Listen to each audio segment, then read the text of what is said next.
بسم اللہ الرحمن الرحیم۔ السلام علیکم۔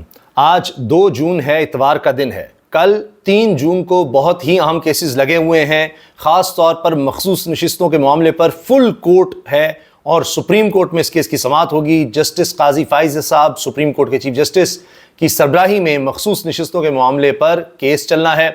کور کمیٹی کے اجلاس میں تحریک انصاف کی طرف سے کہا گیا ہے کہ چیف جسٹس قاضی فائز عیسیٰ صاحب اس کیس کو نہ سنیں۔ اب وکلاء کل کیا موقف اختیار کرتے ہیں یہ بات کل واضح ہو جائے گی۔ ابھی تک لگتا ہے کہ شاید وکلاء اس پر اعتراض نہیں کریں گے، کیونکہ بڑی خبر پہنچ چکی ہے کہ قاضی فائز عیسیٰ صاحب تو اب جا رہے ہیں، اور حکومت تو چاہتی تھی، حکومت کی ایک خواہش تھی، اور واضح طور پر حکومت یہ چاہ رہی تھی کہ چیف جسٹس قاضی فائز عیسیٰ صاحب ہی کنٹینیو کریں، وہی چیف جسٹس رہیں، کیونکہ پچھلے 2 سال میں جو کچھ ہوا ہے، جو کچھ کیا گیا ہے، اور جب سے چیف جسٹس قاضی فائز عیسیٰ صاحب چیف جسٹس بنے ہیں تب سے لے کر اب تک حکومت کی اور قاضی فائز عیسیٰ صاحب کی سوچ بالکل ایک نظر آتی ہے۔ ایک وقت تھا قاضی صاحب جو ہیں وہ پارلیمنٹ میں بھی چلے گئے تھے، اور وہاں جا کر انہوں نے کہا تھا جی مجھے نہیں پتا تھا یہاں سیاسی تقریریں ہوں گی، تو جب دعوت دی تھی موجودہ پی ڈی ایم حکومت نے تو تب وہ وہاں بھی گئے تھے۔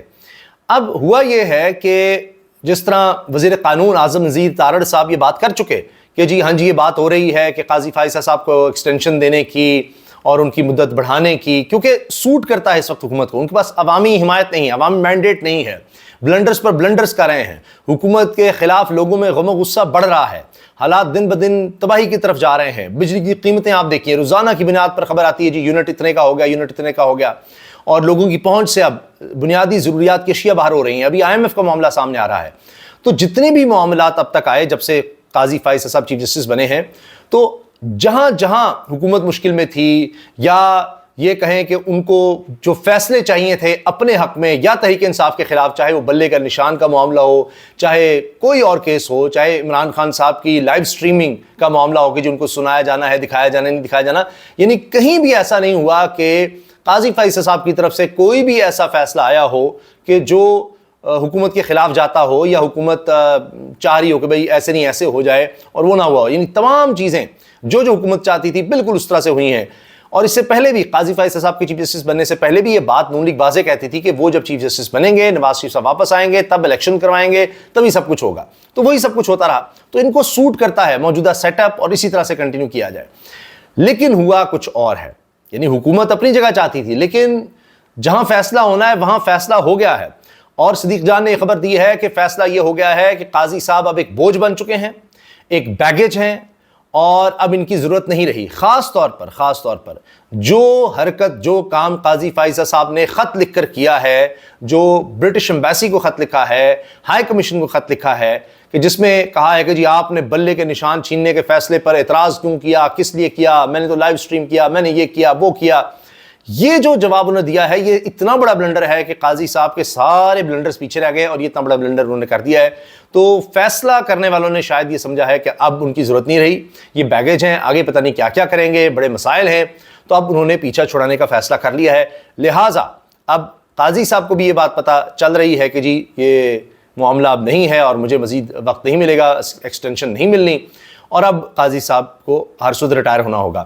اس سے پہلے جب بھی یہ بات ہوتی رہی میڈیا میں، سوشل میڈیا پہ ان کی ایکسٹینشن کی، انہوں نے کبھی نہیں کہا تھا کہ جی نہیں میں ایکسٹینشن نہیں لوں گا۔ لیکن جب 2/3 اکثریت نہیں رہی تھی موجودہ حکومت کے پاس، کیونکہ مخصوص نشستوں والے معاملے میں 3 رکنی بینچ نے، جس میں منصور علی شاہ صاحب اور جسٹس اطہر بن اللہ صاحب بھی شامل تھے، انہوں نے فیصلہ دیا تھا کہ جی یہ تو بعد میں فیصلہ ہوگا کہ تحریک انصاف کو ملتی ہے نہیں ملتی مخصوص نشستیں، لیکن یہ ان اتحادیوں کو نہیں مل سکتی جو کسی اور کے حصے کی ہیں، وہ ان میں کس طرح ڈالی جا سکتی ہیں۔ تو وہ فیصلہ الیکشن کمیشن کا معطل کر دیا تھا، الیکشن کمیشن کس طرح سے آئین کی تشریح کر سکتا ہے۔ تو اس کے نتیجے میں پھر وہ سیٹیں واپس ہوئیں، 2/3 اکثریت ختم ہو گئی، اور پھر قاضی صاحب کو ایکسٹینشن کیا دینی تھی، آئین میں ترمیم ہی نہیں ہو سکتی اب، کیونکہ حکومت کے پاس اکثریت نہیں رہی۔ تو لہٰذا پھر قاضی صاحب کی طرف سے بیان آ گیا جی کہ وہ ایکسٹینشن تو نہیں لینا چاہتے، اور اس طرح سے پھر رپورٹرز نے رپورٹ بھی کیا۔ اب ہوا یہ ہے کہ ان کو بھی نظر آ گیا ہے کہ بھائی یہ معاملہ تو نہیں ہونا، تو جاتے جاتے جو میں اتنے کام کر چکا ہوں، بلے کا نشان چھیننا، یہ تاریخ میں ہمیشہ یاد رکھا جائے گا۔ اور بھی بہت سے فیصلے ہیں، یعنی اب تو شاہد اسلم صاحب بڑے سینئر صحافی ہیں، انہوں نے یہ خبر دی ہے کہ 9 مئی کی جب ضمانتیں ہوئی ہیں تو اس پر قاضی فائز صاحب نے اپنے ججز پر غصے کا اظہار کیا اور کہا کہ جی آپ دہشت گردوں کو چھوڑ رہے ہیں۔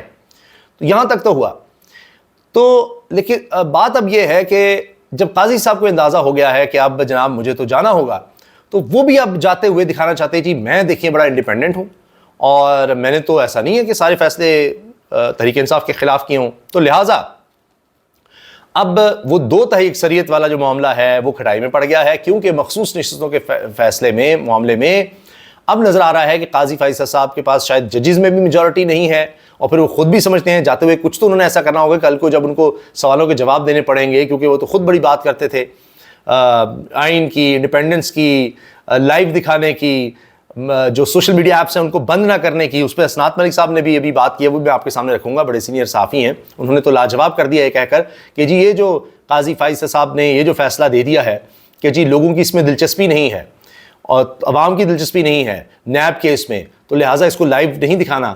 عمران خان یہاں پر ہے اور یہ بھی کہہ دیا کہ جی ہو سکتا ہے, اندیشہ ہے, خیال ہے, قیاس آرائی ہے کہ جب لائیو دکھائیں گے تو اس میں پوائنٹ سکورنگ ہو سکتی ہے, کوئی اپنے آپ کو بڑھا چڑھا کر دکھانا چاہے گا, اپنی بات پہنچانا چاہے گا. تو یہ انہوں نے کیسے اندازہ لگا لیا کہ ایسا ہوگا؟ کسی آئین کا, قانون کا کچھ حوالہ نہیں دیا گیا. تو اس پر اسناد ملک صاحب کہتے ہیں کہ یہ انہوں نے کوئی سروے کروایا ہے کہ لوگ نیب کے نہیں دیکھنا چاہتے کیس کو جس میں عمران خان پیش ہو رہے ہیں, جبکہ ریکارڈ اضافہ ہوا سبسکرائبرز میں یوٹیوب پر, دیکھنا چاہتے تھے. تو کیا تحریک انصاف کے لوگوں کو عوام ہی نہیں سمجھتے چیف جسٹس قاضی فائز صاحب کہ وہ عوام ہی نہیں ہے کہ جو اپنے لیڈر کو دیکھنا چاہیں گے؟ تو یہ بات اسناد ملک صاحب نے کی ہے. تو خیر اب چونکہ اتنا پریشر بلڈ ہو گیا کہ اپنے بھی خلاف ہو گئے, پھر وہ لوگ جنہوں نے آواز اٹھائی تھی, جو وکلا تنظیمیں تھیں جنہوں نے آواز اٹھائی تھی قاضی فائز صاحب کے حق میں جب ان کے خلاف ریفرنس فائل ہوا تھا, تو ابھی تو یہ بات بھی آ گئی ہے کہ قاضی فائز صاحب کے پلاٹ کے بارے میں جنہوں نے بتایا ہے تو وہ میرا خیال ہے 4 DHA میں ان کے ہیں, 5 میں سے 5 پلاٹ ہیں کل, میں ابھی آپ کو بتا دیتا ہوں. تو 80% پلاٹ ان کے DHA میں ہیں. تو جناب جو تنظیمیں ان کے حق میں ہوتی تھیں ایک وقت میں, ان کے وکلا ان کے حق میں ہوتے تھے, وہ ان کے خلاف ہو گیا کہ اگر ایکسٹینشن لی تو ہم نہیں چھوڑیں گے, ہم یہ کریں گے, ہم سڑکوں پر آئیں گے, یہ سب کچھ. تو قاضی صاحب اب اس لیے جاتے جاتے چاہیں گے کہ تحریک انصاف کے حق میں یا کم از کم حکومت کے خلاف ان کو نہ دی جائیں مخصوص نشستیں کہ جی آپ کی تو نہیں ہے, یہ تو فیصلہ کم از کم کر دوں تاکہ میں جا کر دکھا سکوں. اور یہ بھی کہ اچھا شاید تحریک انصاف کو ہی دے جائیں, بھی جا ہی رہے ہیں تو ویسے بھی یہ قانون کا تقاضا, آئین کا تقاضا نظر آتا ہے, تو کچھ جناب میں اپنی انڈیپینڈنس یا غیر جانبداری دکھا سکوں. ورنہ تو کوئی کیس ایسا نہیں ہے جس میں انہوں نے تحریک انصاف کی ایسی تیسی نہ کی ہو, خاص طور پہ بلے کا نشان. دنیا میں اس کی مثال نہیں ملتی, اسی لیے جناب برطانیہ کو بھی بولنا پڑ گیا. نہ ابھی سوشل میڈیا جس طرح سے بند ہے, ابھی دیگر سوشل میڈیا کو بند کرنے کی بات ہو رہی ہے, عدالتیں فیصلے دے چکی ہیں. وہ ججز کے خط پہ بھی آپ دیکھ لیجئے کیا ابھی تک قاضی صاحب نے کیا ہے, وہ تو اس پہ کمیشن بنانا چاہتے تھے. جو سوشل میڈیا کی ایپس بند ہیں جن پر قاضی صاحب پہلے بہت زیادہ بات کیا کرتے تھے اور خود فیصلے سنا دیا کرتے تھے کہ جی یہ تو نہیں ہو سکتا, اب جب وہ چیف جسٹس بنے ہیں تو معاملہ بالکل الٹ طرف چلا گیا ہے. اور اس پر باقاعدہ اسناد ملک صاحب نے لکھا ہے justice Faez Isa was the part of bench which had removed ban on YouTube in 2016 میں جس نے یوٹیوب پر بین ختم کیا تھا, اس بینچ کا حصہ تھے. جسٹس عیسیٰ یعنی جو جج عیسیٰ تھے, خالی سپریم کورٹ کے جج تھے, could have also restored acts and question PEMRA notification banning of court proceedings on TV channels, but nothing such is so far expected from chief justice قاضی فائز صاحب. یعنی چیف جسٹس جب بنے ہیں تو بالکل اور ہو گئے قاضی فائز صاحب, اس سے پہلے اور تھے. ورنہ اگر وہ قاضی فائز صاحب ہوتا جو جج تھا تو وہ انسانی حقوق کی بات کرتا, وہ جناب کہتا کہ سوشل میڈیا ایپس کیسے بند کی گئی ہیں, وہ تو بڑا بولا کرتے تھے, بات کیا کرتے تھے. تو اب جناب بالکل ہی ماحول اور طرف چلا گیا ہے, اب تو بات ہی نہیں ہو رہی. تو خیر اب چونکہ یہ فیصلہ اب نظر آ رہا ہے کہ ویسے بھی ججز کی میجورٹی شاید تحریک انصاف کے حق میں فیصلہ دے دی گی حکومت کے خلاف, تو قاضی صاحب اس طرف جائیں گے تاکہ جناب معاملات جو ہیں وہ کل کو میں کہہ سکوں کہ جی نہیں دیکھیے ہم نے تو اس طرح سے کیا تھا. باقی جوڈیشری میں جناب آوازیں تو آ رہی ہیں. لاہور ہائی کورٹ میں الیکشن ایکٹ ترمیمی آرڈیننس 2024 کے خلاف درخواست سماعت کے لیے مقرر کر دی گئی ہے کل کے دن. اس میں یہ ہے کہ جی کس طرح سے اب الیکشن کمیشن کے پاس کیسے اختیار چلا جائے گا کہ وہ ججز تعینات کرے گا. تو یہ تو آئین کی خلاف ورزی ہے, انڈیپینڈنس آف جوڈیشری جس میں عدالت جو ہے اس کو الگ رکھا گیا ہے ایگزیکٹو سے, اس کے پاس الگ اختیار ہیں, وہ ختم ہو جائے گا, وہ فارغ ہو جائے گا. تو یہ کیسے ممکن ہے؟ یہ جناب چیزیں ہو رہی ہیں. اس کے ساتھ آپ دیکھیے حکومت کے لیے ایک اور مشکل ہے کہ اب کل جسٹس بابر ستار کی فیملی ڈیٹا لیک کرنے اور سوشل میڈیا مہم ان کے خلاف چلانے پر توہین عدالت کیس اب کل ہی سنا جائے گا. 3 جون کو سماعت کے لیے مقرر ہے. اس میں جسٹس محسن اختر کیانی جنہوں نے ابھی شاعر احمد فراد کا کیس بھی سنا تھا, اور ابھی یہ بھی خبریں آ رہی ہیں کہ ان کو ہاسپٹل بھی لے جایا گیا چیک اپ کے لیے, ان کی حالت ٹھیک نہیں ہے, وہ کیس آزاد کشمیر میں چل رہا ہے. تو محسن اختر کیانی کی سربراہی میں لارجر بینچ سماعت کرے گا. جسٹس طارق محمود جہانگیری اور جسٹس سردار اعجاز اسحاق خان بھی بینچ میں شامل ہوں گے. 23 مئی کو بینچ کی عدم دستیابی پر سماعت نہیں ہوئی تھی. رجسٹرار آفس نے پہلے 6 جون لیکن اب کل 3 جون کو کیس کی سماعت مقرر کر دی ہے. قسمت خان صاحب لکھتے ہیں جی چیف جسٹس قاضی فائز صاحب کی اساسوں کی تفصیلات کے مطابق انہوں نے کل 4 پلاٹ خریدے اور چاروں کے لیے انہوں نے ڈی ایچ اے کا انتخاب کیا. 4 پلاٹ لیے, چاروں کے چاروں کا انتخاب ڈی ایچ اے میں کیا ہے. 5واں پلاٹ جو بلوچستان میں ہے انہیں وراثتی حصے میں ملا تھا, یعنی ان کے 80% پلاٹ مختلف ڈی ایچ اے میں, یعنی جو پلاٹ انہوں نے خریدے ہیں خود وہ چاروں کے چاروں ڈی ایچ اے میں خریدے ہیں. صرف ایک ان کو جو بلوچستان میں ہے وہ ان کا وراثتی ہے. تو جناب یہ کچھ ڈیٹیل سامنے آئی ہیں.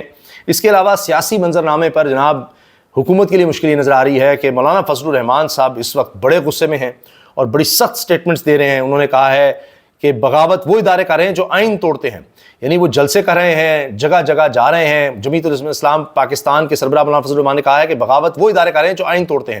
مظفر گڑھ میں جلسے سے خطاب کرتے مولانا فضل الرحمان نے کہا کہ تمہارا پاکستان کے قیام میں کوئی کردار نہیں بلکہ توڑنے میں تمہارا کردار ہے. اگر ہمیں گرفتار ہونا پڑا تو گرفتاری دیں گے, اور اگر قبر میں جانا پڑا تو اس کے لیے بھی تیار ہے. تم نے 35 لاکھ ٹن کیڑے والا گندم کیوں منگوایا؟ تم نے کس کے ساتھ سودا کیا؟ بغاوت ہم نہیں کر رہے, بغاوت وہ ادارے کر رہے ہیں جو آئین توڑتے ہیں. جرنیلوں نے آئین کے ساتھ کھلواڑ کیا. ہم اداروں کو بتانا چاہتے ہیں کہ اپنا حق بھیک مانگ کر نہیں, جنگ لڑ کر لیں گے. انہوں نے کہا جی جنگ لڑیں گے. جرنیلوں نے آئین کے ساتھ کھلواڑ کیا. تم نے دہشت گردی کے خلاف جنگ لڑنے کا اعلان کیا لیکن دہشت گردی بڑھتی جا رہی ہے. یہ ایکسپریس سے میں خبر آپ کے سامنے رکھ رہا ہوں, ایکسپریس میں یہ چھپی ہوئی ہے. سربراہ جے یو آئی نے کہا اگر دہشت گردی سرحدوں سے ہو رہی ہے تو پھر تم سرحدوں پر کہاں کھڑے ہو؟ تم نے 20 سال میں قبائل کو تباہ و برباد کر دیا. پاکستانی تمہارے کردار کی وجہ سے اپنے اداروں سے نفرت کرتے ہیں. ریاست کے لبادے میں کسی کو غدار کہنے کی کوشش نہ کرو, جو بھی ہوگا تمہاری وجہ سے ہوگا. اندازہ لگائیے کہ وہ تو براہ راست ایسے لگ رہا ہے کہ اسٹیبلشمنٹ کو, جرنیلوں کو نشانہ بنا رہے ہیں. مولانا فضل الرحمان نے کہا کہ امن و امان تباہ ہو رہا ہے. کے پی اور بلوچستان کے لوگ شدید بدامنی کا شکار ہیں. میں جانتا ہوں کہ خیبر پختونخوا میں اداروں کی لٹ ختم ہو چکی. آئین کے تحت قوم کو اسلامی نظام اور معاشی حقوق دینا ہوں گے. علماء نے قیام امن میں اداروں کا ساتھ دیا ہے, کیا یہی ان کا گناہ ہے؟ 4تھ شیڈول ہمارا راستہ نہیں روک سکتا. یہ جذبہ بڑھتا جائے گا, رکے گا نہیں. 7 ستمبر کو ختم نبوت گولڈن جوبلی کے موقع پر مینار پاکستان پر یوم الفتح منائیں گے. امید ہے کہ عدالت عظمیٰ قادیانیت پر اپنے فیصلے کے ذریعے قوم کو شارع دستور پر جمع ہونے کا موقع نہیں دے گی. پرچم میں نبی بلند کر کے عہد کرو کہ ہم انشاءاللہ اس پرچم کو قرض خون دے کر اتاریں گے. انہوں نے مزید کہا کہ فلسطین کے مسلمانوں نے قربانی دی, اب یورپی ممالک بھی فلسطین کے بطور ریاست تسلیم کرنے پر مجبور ہو چکے. ہم فلسطینیوں کو یہ پیغام دینا چاہتے ہیں کہ پاکستانی آپ کے ساتھ ہیں. تو مولانا صاحب جناب ہر تقریر میں ہر جگہ پر اسٹیبلشمنٹ کو نشانہ بناتے چلے جا رہے ہیں, نشانہ بناتے چلے جا رہے ہیں. اور اس سے آپ اندازہ لگائیے کہ اب صورتحال کس طرف جاتی چلی جا رہی ہے. تو لگتا یہ ہے کہ معاملات جو ہیں وہ خراب سے خراب تر ہوتے چلے جا رہے ہیں. اور اب ہوا یہ ہے کہ مولانا صاحب تو بالکل اب ایسے لگ رہا ہے کہ ساتھ کھڑے ہو گئے ہیں ایک طرح سے تحریک انصاف کے, جو ان کا موقف ہے وہی. اور جس طرح ملک توڑنے کی بات کر رہے ہیں کہ جی کس نے توڑا فلاں بات, اور کسی کو غدار نہ قرار دو, حکومت جو ہے وہ عمران خان کے خلاف مقدمہ چلانا چاہتی ہے, مولانا صاحب جو ہیں وہ اس طرح کی باتیں کر رہے ہیں. اور اس کے ساتھ جناب اب یہ ہے کہ مولانا صاحب نے تو لگتا ہے کہ ساری کشتیاں جلا دی ہیں اور وہ آگے بڑھتے چلے جا رہے ہیں. جس طرح انہوں نے کہا کہ جی ہم پارلیمنٹ کو عوام کا نمائندہ ادارہ سمجھتے ہیں, اس میں عوام کے نمائندے ہونے چاہیے, اس میں جاسوسی اداروں کے نمائندے نہیں ہونے چاہیے. اس ملک کو بنانے میں تمہارا کوئی کردار نہیں, ہاں اس کو توڑنے میں تمہارا کردار ہو سکتا ہے. یہ ملک ووٹ کا ملک ہے, یہ ملک بوٹ کا ملک نہیں ہے. فضل الرحمان, یہ زبیر علی خان اس کو شیئر کر رہے ہیں. یہ پارلیمنٹ اسٹیبلشمنٹ کی نمائندہ ہے. ہم اپنے سفر جیل آہیں یا قبر سب خندہ پیشانی سے قبول کریں گے. ہم نے سفر میں, وہ کہہ رہے ہیں ہم اپنے سفر میں چاہے جیل آئے چاہے قبر سب خندہ پیشانی سے قبول کریں گے. وہ تو کہہ رہے ہیں جی ہم نے سر پہ کفن باندھ لیے ہیں تو چھوڑیں گے نہیں. کام بڑا خراب ہو گیا. اجازت دیجیے, اللہ حافظ.